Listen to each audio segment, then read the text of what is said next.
தாமே உங்கள் அனைவரையும் ஆசீர்வதிப்பாராக. நல்ல ஒரு வேசிப்புக்குள்ளே ஆண்டவர் வழிநடத்தினார். சோதனை தேவன் தாமே ஆசீர்வதிப்பாராக.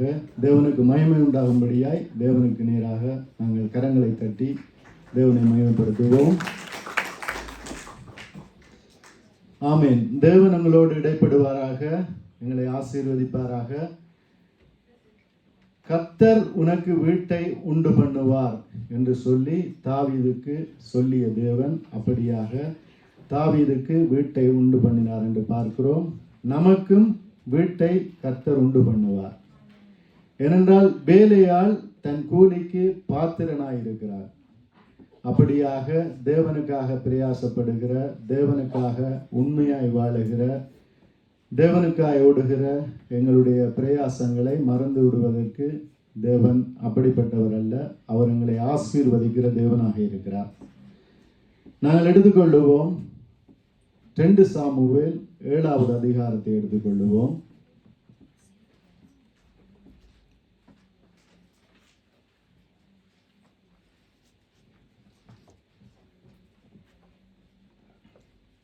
அதிலே 11வது வசனத்திலிருந்து 13வது வசனம் வரைக்கும் நாங்கள் வாசிப்போம்.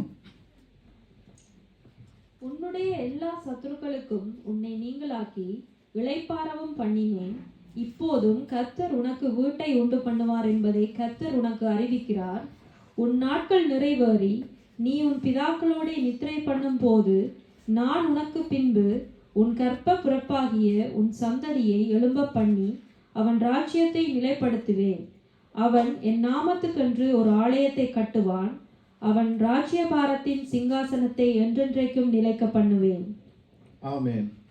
இந்த இடத்திலே நாங்கள் பார்க்கிறோம், ஆண்டவர் இப்படியாக சொல்லுகிறார், கர்த்தர் உனக்கு வீட்டை உண்டு பண்ணுவார் என்று சொல்லி அவர் தாவீதோடு பேசுகிறவராயிருக்கிறார்.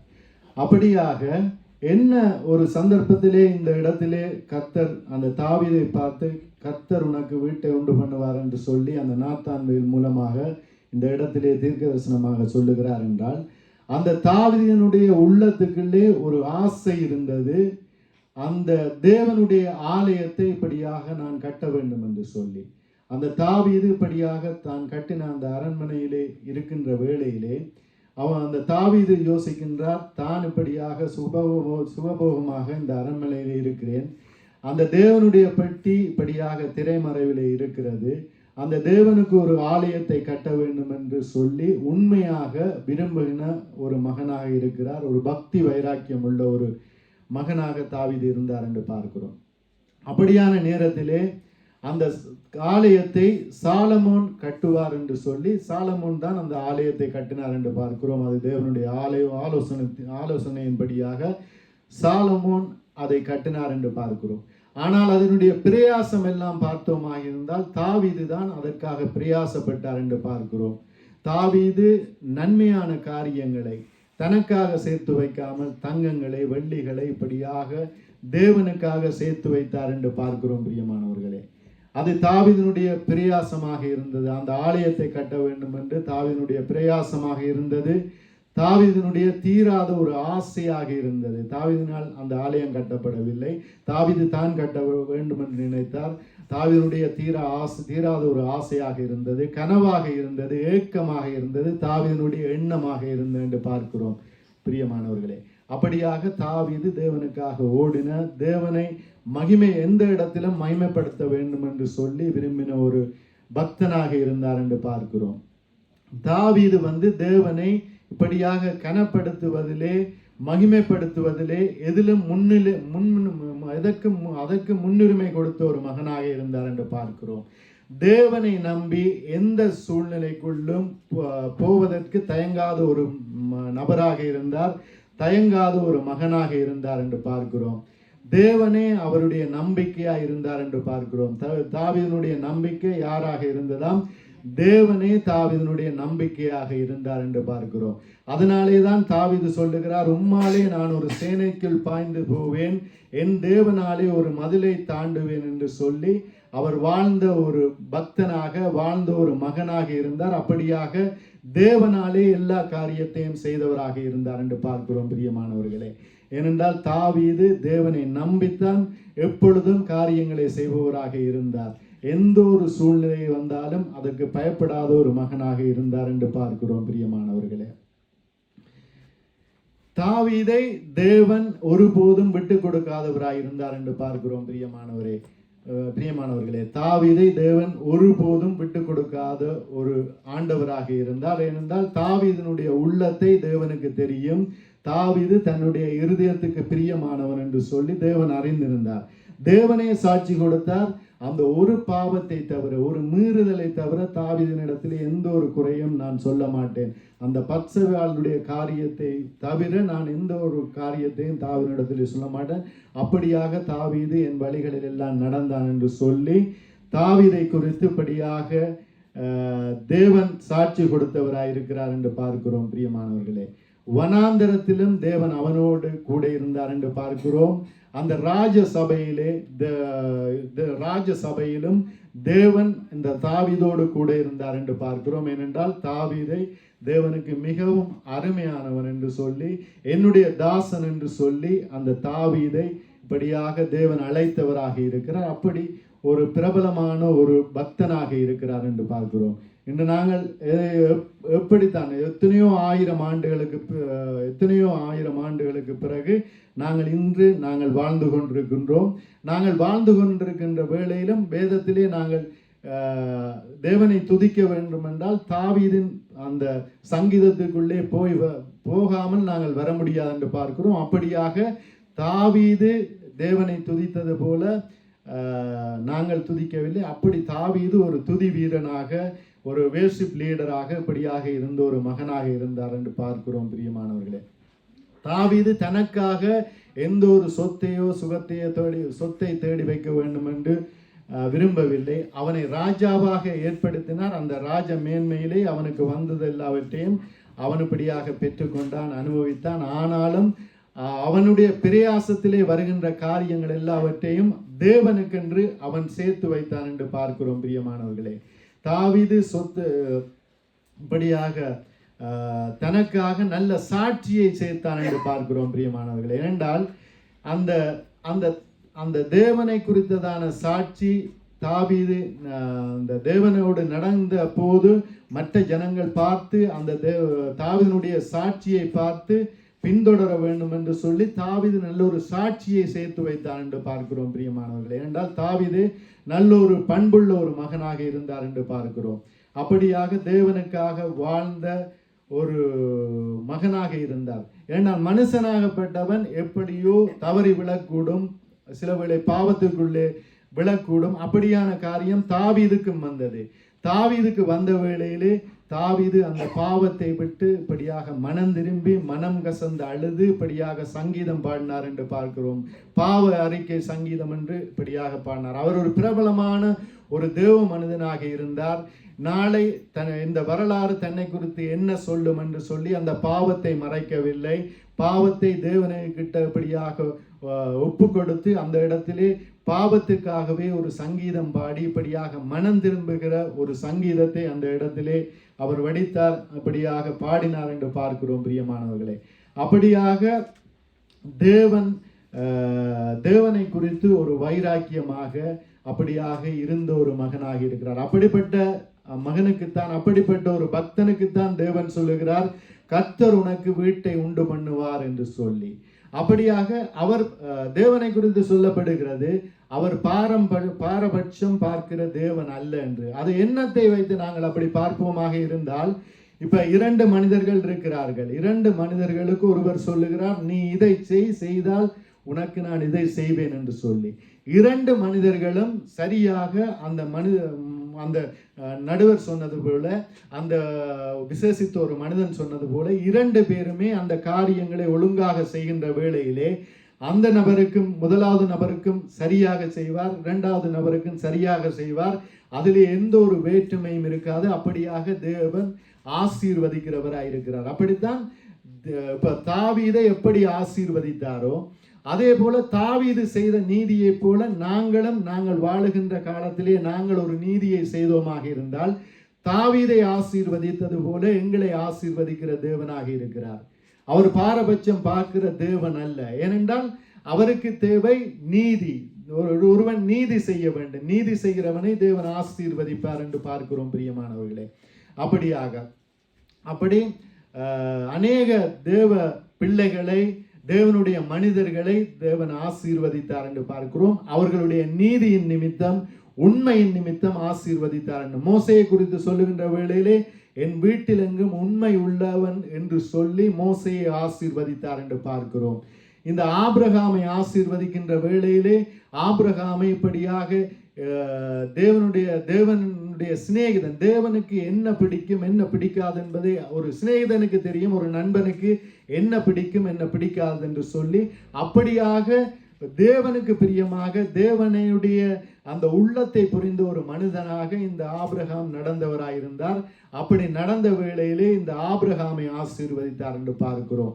ஆபிரகாம் என்று சொல்லப்பட்ட அந்த மனிதனை இனிமேல் உன்னுடைய பெயர் ஆபிரகாம் என்னப்படும், ஏனென்றால் நீ அநேக ஜாதிகளுக்கு தகப்பனாவாய் என்று சொல்லி ஆபிரகாமினுடைய நாமத்தை இப்படியாக அவர் மாற்றினார், பிரம்மாண்டமாக மாற்றினார் என்று பார்க்கிறோம். ஏனென்றால் ஆபிரகாம் என்றால் திரளான இந்த உலகத்திற்கு இந்த ஜாதிகளுக்கெல்லாம் தகப்பனாவாய் என்று சொல்லி அப்படியமாக மாற்றினார் என்று பார்க்கிறோம்.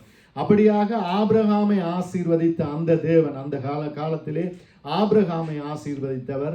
ஆபிரகாமை போல நீதி செய்கிற ஒரு மனுஷனை இந்த காலத்திலும் அவர் ஆசீர்வதிக்கிறவராயிருக்கிறார். அவர் ஆபிரகாமுக்கு ஒரு பாரபட்சம், இந்த காலத்திலே வாழுகின்ற அதே மாதிரியாக வாழுகின்ற ஒரு மனிதனுக்கு பாரபட்சம் என்று பாரபட்சம் பார்க்கிற தேவனிலே அவருக்கு தேவை தனக்கு உண்மையாக நடக்கிற ஒரு மனிதனை அவர் ஆசீர்வதிக்க வேண்டும் என்று அப்படியாக ஆசீர்வதிக்கிறவராக இருக்கிறார் என்று பார்க்கிறோம். அந்த ஆபிரகாமின் வழியிலே வந்த ஈசாக்கை ஆசீர்வதித்த தேவன் இந்த யாக்கோபை ஆசீர்வதித்த தேவன். யாக்கோபை பார்த்தோமாக இருந்தால் யாக்கோபை குறித்து சொல்லப்படுகிறது, அந்த யாக்கோபு குணசாலியும் கூடாரவாசியுமாக இருந்தார் என்று சொல்லி அந்த ஆபிரகாமை அந்த யாக்கோபை குறித்து சொல்லப்படுகிறது. பிரியமானவர்களே, யாக்கோபு அப்படி ஒரு நல்ல மனிதன் என்று இந்த வேதம் சொல்லுகிறது. ஏசாதான் சொல்லுகிறான் தவறான காரியங்கள். ஏசாவுக்கு யாக்கோபை குறித்து ஒரு கோபத்திலே சொல்லுகின்றான் அந்த யாக்கோபை குறித்து, அவன் எத்தன் என்று. அது ஒரு ஏசா ஒரு நல்ல மனிதன் அல்ல, நல்ல மனிதன் ஒரு வித்தியாசமான ஒரு மனிதன், நடத்தை பிழையாக இருந்த ஒரு மனிதன் சொல்வதை இன்று அநேகர் கேட்டு யாக்கோபை குறித்து அவன் எத்தன் என்று. ஆனால் வேதம் சொல்லுகிறது அவன் குணசாலியும் இப்படியாக கூடாரவாசியுமாக இருந்தான் என்று சொல்லி யாக்கோபை குறித்து ஒரு நல்ல மனிதன் என்று சொல்லி இந்த வேதம் சாட்சியிடுகிறது. பிரியமானவர்களே, அந்த நல்ல மனிதனை தான் இந்த ஆபிரகாமை எப்படி இந்த அநேக ஜாதிகளுக்கு நீ தகப்பனாவா என்று சொல்லி அந்த ஆபிரகாமை இப்படியாக பெயர் சொல்லி இப்படியாக அழைத்தாரோ, அந்த யாக்கோபையும் இப்படியாக தேவன் இப்படியாக சொல்லுகிறார், உன்னுடைய பெயர் யாக்கோப் என்னப்படாமல் உன்னுடைய பெயர் இஸ்ரேல் என்று அழைக்கப்படும் என்று. அந்த தேசத்துக்கு அந்த ஒரு நாமத்தை கொடுக்க வேண்டும் என்று சொல்லி அந்த கௌரவத்தை அந்த யாக்கோபுக்கு கொடுத்தார் என்று பார்க்கிறோம். அப்படியாக நீதியாய் நடந்த அந்த மனிதனுக்கு யாக்கோபுக்கு அந்த பெயரை கொடுத்தார், இஸ்ரவேல் என்று பெயரை கொடுத்தார் என்று பார்க்கிறோம். அதற்கு பின்பு வந்த காலங்களிலே அந்த தேசத்துக்கு அந்த பெயர் விளங்கியது என்று பார்க்கிறோம். அப்படியாக உண்மையாய் நடக்கிற மனிதர்களை தேவன் ஆசீர்வதிக்கிறவராக இருக்கிறார் என்று பார்க்கிறோம். அதன் நிமித்தமாக தேவனை நம்பி நாங்கள் எந்த ஒரு சூழ்நிலைக்குள்ளும் செல்லலாம், எப்படியாவது தேவன் சொல்லுகிறபடி நாங்கள் நடந்தால் எங்களுடைய வாழ்க்கையிலே ஆசீர்வாதம் தங்குகிறதாக இருக்கிறது. பிரியமானவர்களே, அப்படியாக இந்த தாவீதினுடைய வாழ்க்கையிலே தாவீது பட்ட கஷ்டங்களை போல இந்த நாங்கள் பட்டிருக்க மாட்டோம். அப்படியான மிக அதிகமான கஷ்டங்களை பட்டார் என்று பார்க்கிறோம். இப்ப தன்னை தூசித்தவர்களை கூட அந்த தாவீது இப்படியாக ஒன்றும் செய்யவில்லை. தாவீதினுடைய சேவகர்கள், தாவீதினுடைய இந்த தானாதிபதிகள், தளபதிகள் இப்படியாக சொல்லுகிறார்கள், அந்த உம்மை தூசித்த அந்த நாயை இப்படியாக கொன்று விடவா என்று சொன்ன வேளையிலே அவனை ஒன்றும் செய்ய தேவையில்லை. தேவன் என்னை தூசிக்க வேண்டும் என்று அனுமதி கொடுத்திருந்தால் அவன் தூசித்து போடும் என்று சொல்லி இப்படியாக தாவீது அந்த இடத்திலே பணிந்து போன. தாவீதில் உள்ள அநேக நல்ல நற்குணங்கள், பண்புகள் எல்லாம் இருக்கிற என்று பார்க்கிறோம். மற்றவர்களை தன்னிலும் மேன்மையாக எண்ணுகிற ஒரு மனுஷனாக இந்த தாவீது இருந்தார் என்று பார்க்கிறோம் பிரியமானவர்களே. ஆனால் இப்பொழுது நாங்கள் வாழுகின்ற காலத்திலே நாங்கள் எப்படி இருக்கின்றோம்?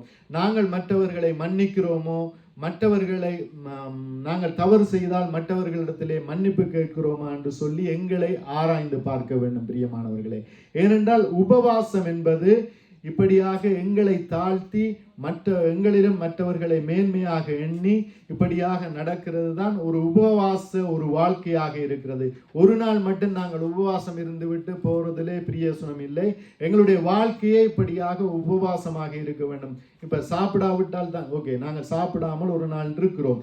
ஆனால் மிகுதியான நாட்களையும் நாங்கள் கடந்து செல்ல வேண்டும். நாளை வரும், நாளைய மறுதினம் வரும், இப்படியாக நாட்கள் கடந்து போகின்ற வேளையிலே எப்பொழுதும் எங்களை பரிசுத்தமாக காத்துக்கொள்ள வேண்டும். ஒரு உபவாச சிந்தையோடு நாங்கள் இருந்தால் தான் எப்பொழுதும் எங்களை பரிசுத்தமாக காத்துக்கொள்ளலாம். ஏனென்றால் தேவனுடைய வார்த்தை சொல்லுகிறது, என்னை இப்படியாக தொழுது கொள்ளுகிறவர்கள் பரிசுத்தம் இல்லாமல் ஒருவனும் தேவனை ஒரு காலத்திலும் தொழுது கொள்வதில்லை என்று சொல்லி, பரிசுத்த குலைச்சலோடு நாங்கள் தேவனை தொழுது கொண்டோமாக இருந்தால் அந்த தேவனை துதிக்கிற துதியெல்லாம் அது வெறும் வெற்று வேட்டாக, வெறும் பேச்சாக, வெறும் ஓசையிடுகிற அந்த கைத்தாளங்களை போல, ஓசையிடுகிற சங்கை போல அப்படியே வெறும் சத்தமாக இருக்கும். ஆனால் பரிசுத்தத்தோடு உண்மையோடு தேவனை தொழுது கொள்ளுகின்ற வேளையிலே தேவன் அப்படியாக எங்களை ஆசீர்வதிக்கிறவராயிருக்கிறார். அப்படியாக நாங்கள் தாவீது இந்த பரிசுத்தவான்கள் எப்படி மற்றவர்களை மன்னித்தார்களோ, எப்படி மற்றவர்களிடத்திலே மன்னிப்பு கேட்டு தங்களை தாழ்த்தி தன்னிலும் மேன்மையாக மற்றவர்களை நினைத்தார்களோ, அப்படியாக நாங்கள் இருக்கின்ற வேளையிலே தேவன் எங்களுடைய வாழ்க்கையிலே ஆசீர்வதிப்பார். ஏனென்றால் எங்களிலே அநேக தவறுகளை செய்திருக்கலாம். அநேக தவறுகளுக்கு நாங்கள் மன்னிப்பு கேட்க வேண்டிய இடத்திலே அநேக காலமாக அதை மன்னிப்பு கேட்காமல் அப்படியே மூடி மறைத்து அப்படியே வந்திருக்க கூடும். ஆனால் அவற்றுக்கெல்லாம் நாங்கள் மன்னிப்பு கேட்க வேண்டும். ஏனென்றால் தேவனுடைய வார்த்தை சொல்லுகிறது, தேவனுடைய அந்த வேதத்தினுடைய அடிப்படையே நாங்கள் எந்த இடத்திலே விழுகிறோமோ அந்த இடத்திலிருந்து எழும்பி நடக்க வேண்டும். இப்ப இந்த இடத்திலே விழுந்து விட்டு வேறு இடத்திலே நாங்கள் எழும்பி நடக்க முடியாது. விழுந்த இடத்திலிருந்து தான் எழும்பி நடக்க முடியும். அநேக காரியங்களை இப்படியாக நாங்கள் மூடி மறைத்துப்படியாக பிறகு பார்த்து கொள்ளலாம். ஏன் தவறு செய்கிறவர்கள் எல்லோரும் மன்னிப்பாக இருக்கிறார்கள். இல்லாட்டிக்கு மற்றவர்கள் தவறு செய்தாலும் அவர்களை மன்னிக்காவிட்டால் என்ன பிரச்சனை, நாங்கள் அப்படியே போய்விடுவோம் என்று போட்டு ஏனோ தானோ எங்களுடைய வாழ்க்கையை நாங்கள் கடந்து போகக்கூடாது பார்க்கிறோம். எனக்கு ஒரு பெரிய ஒரு போதகர், மதிக்கத்தக்க ஒரு எல்லோராலும் மதிக்கப்படத்தக்க ஒரு போதகர் எனக்கு சொன்ன ஒரு காரியம், ஒரு இடத்திலே சம்பவம் நடக்கிறது. ஒரு நபர் தவறு செய்துவிட்டு அந்த இடத்திலே வந்து ஒரு பெண்ணை படியாக பேசுகிறார், தரக்குறைவாக பேசுகிறார். அந்த இடத்திலே நான் பார்த்த வேளையிலே, மற்றவர்கள் பார்த்த வேளையிலே எங்களுக்கு தெரிகிறது அந்த பெண்ணிலே ஒரு தவறும் இல்லை. ஆனால் இந்த நபர் அந்த பெண்ணை குறித்து தவறாக பேசுகிறார். அந்த பெண் அப்படியாக அழுது கொண்டு வந்து விட்டது. அந்த இடத்திலே, அந்த போதகர் இடத்திலே வழக்கு போகிறது. இப்படியாக பேசிவிட்டேன் அப்படி என்று சொல்லி அவரும் சொல்லுகிறார், இந்த பெண்ணும் சொல்லுகிறார். அப்ப அந்த நபரிடத்துல தான் தவறு இருக்கிறது. இந்த பெண்ணை குறித்து பேசிய வேளையிலே இந்த நபர் மன்னிப்பு கேட்க வேண்டும். அப்ப அவரும் சொல்லுகிறார், நான் பேசிட்டேன், அதால என்ன செய்ய என்று அந்த போதகரை வந்து கேட்கிறார். போதகர் சொல்லுகிறார், பேசினால் நீங்கள் மன்னிப்பு கேட்க வேண்டும், உங்களிடத்திலே தவறு இருந்தால் மன்னிப்பு கேட்க வேண்டும் என்று. அப்ப அந்த நபர் அந்த பெண்ணை பார்த்து கேட்கிறார், நான் செய்தது தவறாக இருந்தால் என்னை மன்னிக்கவும் என்று. உடனே அந்த போதகர் சொன்னார், முதல்ல நீ செய்தது தவறா இல்லையா என்பதை நீ 100% உறுதிப்படுத்திக்கொள். நீ முதல் சொன்ன தவறு, நான் செய்தது தவறு என்று சொல்லி, இப்ப தவறா இருந்தால் மன்னிச்சு கொள்ளுங்க கேட்குறீங்க. தவறா இருந்தால் நான் செய்தது தவறு, மன்னித்துக் கொள்ளுங்கள் என்று சொல்லி மன்னிப்பு கேட்கும்படியாக அந்த இடத்திலே சொன்னார். அது எவ்வளவு உண்மை. நாங்களும் அநேக காரியங்களிலே மன்னிப்பு கேட்க வேண்டிய இடத்திலே பட்டும் படாமல் இப்படியாக போய்விடுவோம். அந்த சகோதரன் செய்தது போல தவறாயிருந்தால் மன்னித்துக் கொள்ளுங்கள் என்று சொல்லி இப்படியாக போய்விடுவோம். அப்படியாக நாங்கள் தவறு செய்தால் மன்னிப்பு கேட்க வேண்டிய முறையிலே மன்னிப்பு கேட்க வேண்டும். அதனாலே பெரிய ஆசீர்வாதங்கள் எங்களுக்கு காத்திருக்கிறோம். மன்னிப்பு கேட்பது என்பது ஒரு சிறிய காரியம் இல்லை, அது ஒரு பெரிய காரியம். எல்லோராலும் மன்னிப்பு கேட்க முடியாது. உயர்ந்த மனிதர்களால் தான் ஒரு மன்னிப்பை கேட்க முடியும். மன்னிப்பு எல்லோராலும் கேட்க முடியாது. சாதாரண ஒரு நபர்களாலே எல்லாம் மன்னிப்பு கேட்க முடியாது. ஏனோ தானோ என்று வாழ்ந்து விட்டு போவர்கள், அவர்கள் எல்லாம் மன்னிப்பு கேட்க முடியாது. உயர்ந்த மனிதர்களால் மட்டுமே மன்னிப்பு கேட்க முடியும் என்று இந்த வேதம் சொல்லுகிறது. பிரியமானவர்களே, இந்த உலகத்திலும் அப்படித்தான். மன்னிப்பு கேட்பவர்கள் ஒரு உயர்ந்த மனிதர்களாக இருப்பார்கள். மன்னிப்பவர்கள் ஒரு உயர்ந்த மனிதர்களாக இருப்பார்கள். எங்களுக்கு எதிராக யாராவது தவறு செய்தால் அவர்களை மன்னிப்பவர்கள் ஒரு உயர்ந்த மனிதர்களாக இருப்பார்கள். ஏனென்றால் வேதம் சொல்லுகிறது, உன்னுடைய சகோதரன் தவறு செய்தால் 7 தரம் அல்ல 7 தடவை அவனை மன்னியும் என்று சொல்லி இப்படியாக சொல்லப்படுகிறது. அப்படியாக இருக்கின்ற வேளையிலே நாங்கள் இந்த உபவாசம் என்று சொல்லி இந்த ஒரு நாள் மட்டும் உணவை உண்ணாமல் இந்த இடத்திலே அப்படியாக இருந்துவிட்டு மிச்ச 7 நாளும் போய் நாங்கள் எங்களுடைய மனம் போன போக்கிலே மற்றவர்களை மதிக்காமல் இப்படியாக செல்லுகின்ற வேளையிலே ஆண்டவர் பார்ப்பார். ஆனால் ஆண்டவராலே எங்களை ஆசீர்வதிக்க முடியாது. ஏனென்றால் நாங்களே தடை கற்களை இப்படியாக போடுகிறோம். எங்களுக்கும் தேவனுக்கும் இடையிலே ஒரு சிவரை எழுப்புகிறோம். எங்களை ஆசீர்வதிக்க முடியாதபடிக்கு இப்படியாக எழுப்புகின்ற வேளையிலே ஆண்டவர் எங்களை ஆசீர்வதிக்க முடியாத ஒரு காரியமாக இருக்கிறது. பிரியமானவர்களே, நாங்கள் எடுத்துக்கொள்ளுவோம் மத்தேயு 16வது அதிகாரத்தை எடுத்துக்கொள்ளுவோம்.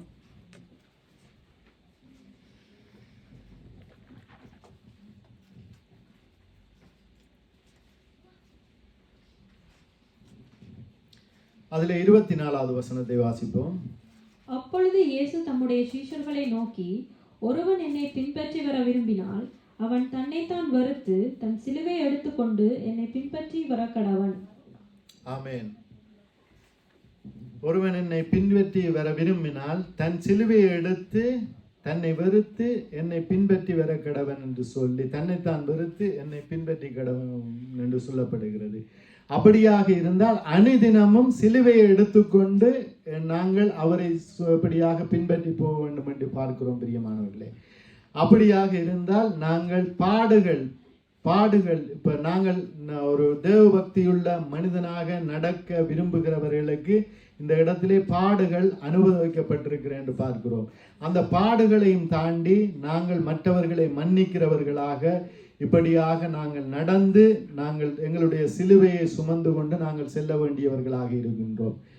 அப்படி மற்றும் ஏனென்றால் அதுதான் சிலுவை என்று சொல்லப்படுகிறது. சிலுவை என்றால் ஒவ்வொருவருக்கும் ஒவ்வொரு சிலுவை அருளப்பட்டிருக்கிறது. அந்த சிலுவையை இப்படியாக சுமந்து கொண்டு நாங்கள் செல்ல வேண்டியவர்களாக இருக்கின்றோம். இந்த இடத்திலே தாவீதை பார்த்தோமாக இருந்தால் தாவீது புதிய ஏற்பாட்டு மனுஷன் அல்ல. ஆனால் தாவீதும் தனக்குரிய சிலுவையை சுமந்து சிலுவைக்கு ஒப்பாக பாடுகளை சுமந்த ஒரு மனிதனாக இருந்தார் என்று பார்க்கிறோம்.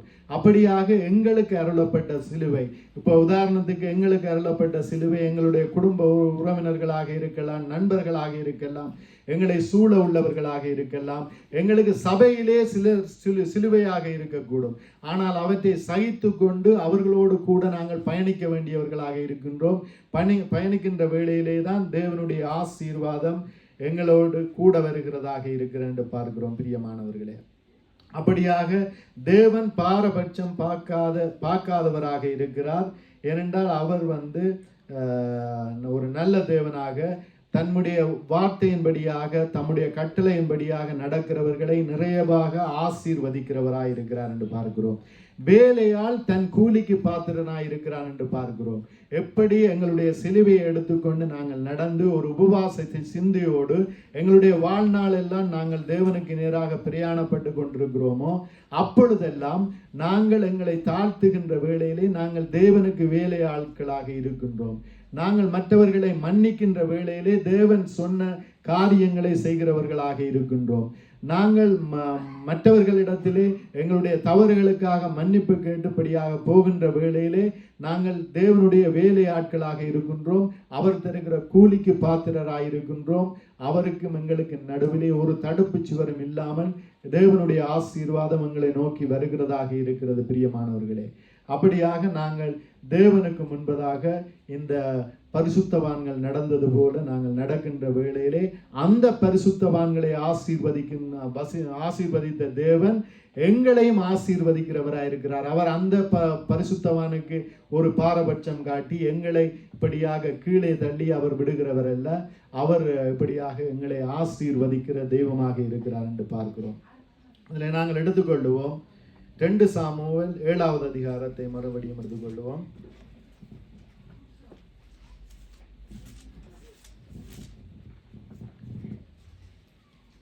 அதிலே 16 இருந்து 20 மட்டும் வாசிப்போம். உன் வீடும் உன் ராஜ்யமும் என்றென்றைக்கும் உனக்கு முன்பாக ஸ்திரப்பட்டிருக்கும், உன் ராஜஸ்தானம் என்றென்றைக்கும் நிலை பெற்றிருக்கும் என்கிறார் என்று சொன்னார்.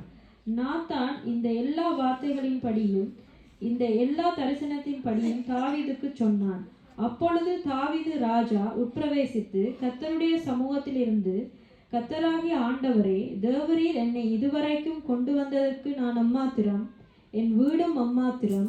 கர்த்தராகிய ஆண்டவரே, இது இன்னும் உம்முடைய பார்வைக்கு கொஞ்ச காரியமாய் இருக்கிறது என்று கர்த்தராகிய ஆண்டவராயிருக்கிற தேவரீர் உம்முடைய அடியானுடைய வீட்டை குறித்து வெகு தூரமாயிருக்கும் காலத்தின் செய்தியை மனுஷர் முறைமையாய் சொன்னீரே. இனி தாவீது உம்மிடத்தில் சொல்ல வேண்டியது என்ன? கர்த்தராகிய ஆண்டவராயிருக்கிற நீர் உமது அடியானை அறிவீர். ஆமென். இப்படியாக தேவன் ஆசீர்வதிக்கிறதுக்கு என் வீடு எம்மாத்திரம் என்று சொல்லி அந்த தாவீது சொல்லுகிறார். ஏனென்றால் அப்படியான பெரிதான ஆசீர்வாதத்தை தேவன் இப்படியாக கொடுக்கின்றார். தாவீதுக்கு முக்கியமான நேரத்திலே முக்கியமான ஆசீர்வாதத்தை. இந்த தாவீது என்ன பிரயாசப்படுகிறார்? தேவனுக்கு ஒரு வீட்டை, தேவனுக்கு ஒரு ஆலயத்தை கட்ட வேண்டும் என்று சொல்லி. அப்படி இருக்கின்ற வேளையிலே அந்த காரியம் தேவனுக்கு பிரியமாக இருந்தது, தேவனை சந்தோஷப்படுத்துகிற காரியமாக இருந்தது. அப்பொழுதுதான் அந்த தாவீதை இப்படியாக அநேக கேள்விகள் கேட்டு, இந்த 12 கோத்திரத்திலே எந்த கோத்திரத்திலேயாவது நான் எனக்கு ஒரு ஆலயத்தை கட்ட வேண்டும் என்று நான் கேட்டதுண்டு என்று சொல்லி அவருக்கு சொல்லிவிட்டு, இந்த தேவன் தாவீதை குறித்து சந்தோஷத்தில் இருந்தது நிமித்தம் இப்படியாக தாவீதை ஆசீர்வதிக்கிறார். உன்னுடைய வீட்டை நான் கட்டுவேன் என்று சொல்லி அப்படியாக சொன்னதும் தாவீது இப்படியாக சொல்லுகிறார். அப்படியா, என் வீடு எம்மாத்திரம் என்று சொல்லி, தேவனே, நீர் எனக்கு வருகிற ஆசீர்வாதங்களை மனுஷர் முறைமையாய் சொன்னீர் என்று சொல்லி, நீர் உமது அடியானை அறிவீர் என்று சொல்லி, அப்படியாக தேவன் அறிந்ததன் நிமித்தம் அதற்கு தக்க ஆசீர்வாதத்தை இந்த தேவன் தாவீதுக்கு கொடுத்தார் என்று பார்க்கிறோம். இனி தாவீது உம்மிடத்தில் என்ன சொல்ல வேண்டியது என்று சொல்லி கர்த்தராகிய இயேசுக்கு இதில் 20வது வசனம் சொல்லுகிறது, இனி தாவீது உம்மிடத்தில் சொல்ல வேண்டியது என்ன? கர்த்தராகிய ஆண்டவராயிருக்கிற நீர் உமது அடியானை அறிவீர் என்று சொல்லி, அந்த தாவீதை அறிவார் என்று சொல்லி இந்த தாவீது அறிக்கையிடுகின்றான். தாவீது நடந்த அந்த நடத்தைகள், தாவீது தேவனுக்காக உண்மையாயிருந்த காரியங்களை தேவன் அறிவார் என்று இந்த இடத்திலே சொல்லுகிறார். பிரியமானவர்களே, 21வது வசனம் சொல்லுகிறது, உம்முடைய வாக்கு தத்தத்தின் நிமித்தம் உம்முடைய சித்தத்தின்படியேயும் இந்த பெரிய காரியங்களை எல்லாம் உமது அடியேனுக்கு அறிவிக்கும்படிக்கு தயவு செய்தீர் என்று சொல்லி, தாவீதை குறித்ததான அந்த தீர்க்க தரிசனத்தை அறியும்படியாக தாவீதுக்கு அவர் தயவு செய்தார் என்று இந்த வேதம் சொல்லுகிறது. பிரியமானவர்களே, இதுல 22வது வசனம் சொல்லுகிறது, இந்த தாவீது தேவனை புகழ்ந்து சொல்லுகிறார், ஆகையால் தேவனாகிய கர்த்தரே, நீர் பெரியவர் என்று விளங்குகிறது. நாங்கள் எங்கள் காதுகளாலே கேட்ட சகல காரியங்களையும் படியும் தேவரீருக்கு நிகரானவர் இல்லை, உம்மை தவிர வேறு தேவனும் இல்லை என்று சொல்லி அந்த இடத்திலே அறிக்கையிடுகிறார். ஏனென்றால் ஒரே ஒரு தேவன், மெய்யான தேவனை இந்த தாவீது வழிபட்டு கொண்டு வந்தார். சிறு வயது முதல் கொண்டு தாவீதினுடைய நம்பிக்கைக்குரியவராய் தாவீதினுடைய நம்பிக்கை அவராக இருந்தார். அந்த வனாந்தரத்திலே ஆடுகளை மேய்க்கின்ற வேளையிலே அந்த கரடி வந்த வேளையிலும் அந்த கரடியை முறியடித்தான். தேவனுடைய நாமத்தினாலே சிங்கத்தை முறியடித்தான், கோலியாத்தை முறியடித்தான். ஏனென்றால் இந்த தாவீதுக்கு தெரியும், உண்மையாய் நடக்கிறவனுக்கு கர்த்தர் துணையாக இருக்கிறார் என்று. அப்படியாக இந்த தேவன் இந்த தாவீதுக்கு துணையா இருந்தால், நாங்கள் இந்த காலத்திலே நாங்கள் தேவனுக்கு பிரியமாக வாழ வேண்டும் என்று பிரியாசப்படுகிற நாங்கள், எந்த ஒரு சோதனை வந்தாலும் நாங்கள் இப்படியாக நாங்கள் அகன்று விடாதபடிக்கு தேவனுக்கு பிரியமாக வாழுகின்ற வேளையிலே தேவன் ஆசீர்வதிப்பார். இந்த இடத்திலே நான் ஒன்றை சொல்ல வேண்டும் என்று ஏவப்படுகிறேன், அந்த காரியத்தை சொல்லுகிறேன். நீங்கள் யாருடைய மனதையாவது எப்பொழுதாவது புண்படுத்தி இருந்தால், அது அநேக வருடங்களாக இருக்கலாம், அப்படியாக இல்லை நேற்று கூட இருக்கலாம், இல்லை ஒரு மாதமாக இருக்கலாம், அப்படியாக எப்பொழுதாவது இருக்கலாம். யாரையாவது புண்படுத்தி இருந்தால் அது பழைய காரியம், அதை பற்றி பேசக்கூடாது, அந்த இடத்திலே மன்னிப்பு கேட்டால் எங்களுடைய கௌரவம் என்ன ஆகும் என்று சொல்லி அதை தள்ளி போடாத வண்ணம் இந்த தாவீதை போல பரிசுத்தவான்களைப் போல இப்படியாக எங்களிலும் மற்றவர்களை மேன்மையாக நினைத்து அவர்களிடத்திலே மன்னிப்பு கேளுங்கள். ஏனென்றால் உங்களுக்கு பெரிய ஆசீர்வாதங்களை தேவன் வைத்திருக்கிறார். அநேக காரியங்களை நீங்கள் இப்படியாக மறைத்து மறைத்து வைத்து உங்களுடைய ஆசீர்வாதங்களை இழந்து கொண்டு போயிருக்கிறீர்கள். தேவன் இந்த இடத்திலே எப்படியாக உங்களோடு இடைப்படுகிறார். அந்த காரியங்களை நீங்கள் அறிக்கையிட்டு உரியவர்களிடத்திலே மன்னிப்பு கேட்டு மற்றும் மற்றவர்களை நீங்கள் மன்னிக்க வேண்டிய இடத்திலே கடந்த காலங்களிலே மன்னிக்காதிருந்தால் அந்த மன்னிப்பு எல்லாம் இப்படியாக அவர்களுக்கு கொடுத்து அவர்களோடு ஒப்புரவாகின்ற வேளையிலே உங்களுடைய வாழ்க்கையிலே உங்களுடைய சந்ததியிலே தேவன் பெரிய காரியங்களை செய்வார். ஏனென்றால் தேவன் இந்த தாவீதை ஆசீர்வதித்த தேவன், தாவீதினுடைய சந்ததியை ஆசீர்வதித்த தேவன், என்றென்றைக்கும் தாவீதுக்கு ஒரு விளக்கை உண்டு பண்ணினவர். அப்படியாக இந்த இரட்சகராகிய ஆண்டவராகிய இயேசு கிறிஸ்துவை அந்த தாவீதினுடைய வம்சத்திலே வந்தவர். நாங்களும் எங்களை இப்படியாக தாழ்த்துகின்ற வேளையிலே எங்களுடைய வாழ்க்கையிலும் அவர் பெரிய காரியங்களை இப்படியாக செய்கிறவராயிருக்கிறார், செய்வார். ஏனென்றால் அவர் பாரபட்சம் பார்க்கிற தேவன் இல்லை. அவர் ஆராய்ந்து எங்களுடைய உள்ளான இருதயங்களை எல்லாம் ஆராய்ந்து அறிகிற தேவனாக இருக்கிறார். இந்த பாடலை பாடுகின்ற வேளையிலே நாங்கள் அனைவரும் எழுந்திருந்து எங்களை ஒப்பு கொடுத்து தேவனிடத்திலே நாங்கள் ஜெபித்துக் கொள்ளுவோம். ஆராய்ந்து அறிந்திருக்கின்றீர், சுற்றி சுற்றி சூழ்ந்திருக்கின்றீர். நான் அமர்வதும் நான் எழுவதும் நான் அமர்வதும் நான் எழுவதும் நன்றாய் நீர் அறிந்திருக்கின்றீர், நன்றாய் நீர் அறிந்திருக்கின்றீர். என்னை காண்பவரே, தினம் காப்பவரே, கருவையன் கண்கள் கண்டன, மறைவாய் வளர்வதை கவனித்தீரே. என் கருவையும் கண்கள் கண்டன, மறைவாய் வளர்வதை கவனித்தீரே. அதிசயமாய் பிரமிக்கத்தக்க பக்குவமாய் உருவாக்கினீர். அதிசயமாய் பிரமிக்கத்தக்க பக்குவமாய் உருவாக்கினீர். நன்றி ராஜா இயேசு ராஜா, நன்றி ராஜா இயேசு ராஜா. என்னை காண்பவரே, தினம் காப்பவரே. எல்லாரும் ஒப்பு கொடுத்து ஜெபிப்போம். இந்த வார்த்தைக்கு தேவன் எங்களை ஆசீர்வதிக்கிறவராயிருக்கிறார். தேவன் பாரபட்சம் பார்க்காத தேவனாக இருக்கிறார். இப்படியாக உண்மை உள்ள மனுஷன் பரிபூர்ண ஆசீர்வாதங்களை பெறுகிறான் என்று பார்க்கிறோம். இதோ ஆண்டவரே எங்களை ஒப்பு தருகிறோம். ஆண்டவரே இந்த வார்த்தையின்படியால் இதோ பரிசுத்தவான்கள் எப்படி உங்களிடத்திலே ஆசீர்வாதங்களை பெற்றுக்கொண்டார்களோ, உண்மையாய் நடந்து உத்தமமாய் நடக்கிறவனுக்கு கர்த்தர் துணை என்று வார்த்தை சொல்லுகிறது. அப்படியாக உத்தமமாய் நாங்கள் நடந்து ஆசீர்வாதங்களை பெற்றுக்கொள்ள உதவி செய்யுங்க, ஆசீர்வதியுங்க.